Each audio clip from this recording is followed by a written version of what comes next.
The drama surrounding Caitlin Clark and Sophie Cunningham wasn't just born from fierce competition or buzzer-beating threes. It was forged in something even more powerful, an unshakable bond. It's built on mutual respect and a shared dream of transforming women's basketball forever. No one could have predicted it. Not Nike executives, not fans, not even the players themselves. But what started as a season of gritty rivalry took a stunning turn when Caitlin Clark made an unprecedented gesture that sent shockwaves through the sports world, surprising Cunningham with a $25 million Nike endorsement opportunity that would elevate not just a teammate, but an entire movement. This wasn't just another deal. It was a statement. Caitlin Clark, already the face of a new generation, had inked a massive 8-year deal with Nike that turned her into the highest-paid female basketball player in endorsement history. Signature shoes, long-term equity, and a platform built for generational influence. This was more than wealth. It was leverage. Made instead of keeping all the power for herself, she made a bold decision to share it. Her rise wasn't going to be a solo mission. She wanted to lift others with her. And Sophie Cunningham was the first beneficiary. Known for her sharp shooting and relentless energy, Cunningham had carved out a reputation as one of the most dependable players in the league. Drafted by the Phoenix Mercury after a historic run at Missouri, she became a silent enforcer, someone whose game was less about highlight reels and more about hustle, spacing the floor and making smart, veteran plays. She was the kind of player every championship team needs, but too often gets overlooked by sponsors and media. So when Caitlin Clark used her newfound Nike leverage to shine a spotlight on Cunningham, collaborating on a brand initiative that funneled a $25 million endorsement opportunity, her wet wasn't just generous. It was revolutionary. The surprise alliance threw open the doors to a conversation sports world wasn't ready for. What happens when a superstar uses her influence to elevate someone else? For decades, endorsement deals for female athletes were crumbs compared to their male counterparts.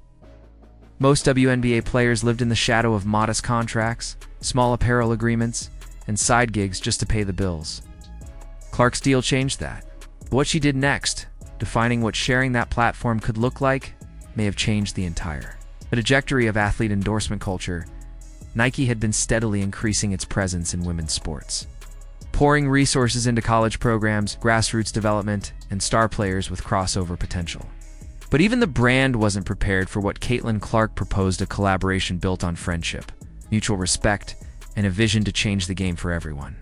Her influence fueled by millions of social media followers and record-breaking jersey sales became more than marketability. It became power. She wielded it for someone else. Cunningham wasn't just getting a check. She was being positioned as a co-creator, contributor to a new line of Nike products focused on performance, empowerment, and inclusivity. The plan wasn't about slapping a name on a shoe. It was about building legacy together. With Clark's endorsement clout and Cunningham's on-court grit, Nike found itself the unexpected beneficiary of a marketing dream: authenticity, sisterhood, and storytelling all wrapped into one. It was unlike anything seen before in the WNBA. Endorsements have long been an individual game: your stats, your brand, your check. But this move flipped the model on its head. Clark didn't just invest in a teammate, she invested in peer support as a brand strategy. In doing so, she unlocked something no PR team could manufacture: real emotion, real loyalty, real change. And fans noticed. The response was electric. Social media exploded with praise for the move. Analysts dissected the ripple effects on sports marketing. Young players began to see a new path forward, not just through talent, but through collaboration. The deal wasn't just about sneakers. It was about rewriting how success is shared. Sophie Cunningham, once a role player fighting for recognition, suddenly found herself the co-face of a cultural shift. She'd always been the kind of player coaches love: tough, smart, unselfish, but now, thanks to Clark, she had a platform that matched her heart. Her years of quiet excellence had finally found the spotlight. She was ready. Nike, seeing the magic unfold, leaned in hard. They launched campaigns featuring both women, highlighting not just individual excellence, but unity. The brand, which had already been experimenting with long-term athlete equity, is found in Clark and Cunningham the perfect narrative. A superstar who shares the spotlight and a warrior who rises when given the chance. It was a win-win. For Nike, for the WNBA, for fans, for the culture, but more importantly, it hinted at what's possible when athletes take control of the system. Because behind the headlines and dollar signs, something deeper was happening. Women in sports have long fought for a seat at the table. What Clark and Cunningham showed is that they can build their own table and invite others to sit beside them. Their deal created a model for future stars to follow, a blueprint. It's one where personal success becomes a bridge to collective advancement. No longer is the path to commercial greatness a solitary climb. The message is clear. You rise higher when you rise together. That message resonates far beyond basketball. It speaks to a new generation of athletes who want more than money. They want purpose, community, impact. Clark's decision to involve Cunningham wasn't about charity. It was about strategy, belief, and a recognition that real legacy is built in tandem. And now, other brands are watching.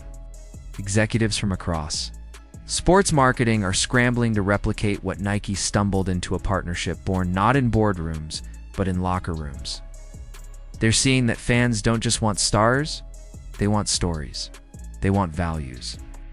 They want players who stand for something, not just perform. Caitlin Clark knew that. Sophie Cunningham earned that. Together, they've set in motion a movement that could define the next era of women's sports. We may never go back to the old. Let's model again. Because what this moment proves is simple. Success shared is success multiplied. The WNBA isn't just growing, it's evolving. As more athletes follow in Clark's footsteps, building bridges instead of walls. We'll see a league not just filled with talent, but overflowing with unity and shared purpose.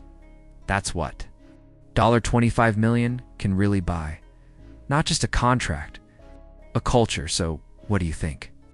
Should more athletes use their platforms to support others the way Caitlin Clark did for Sophie Cunningham? Is collaboration the key to building lasting careers in women's sports? Or should endorsements remain a solo spotlight? Drop your thoughts in the comments. We want to hear from you.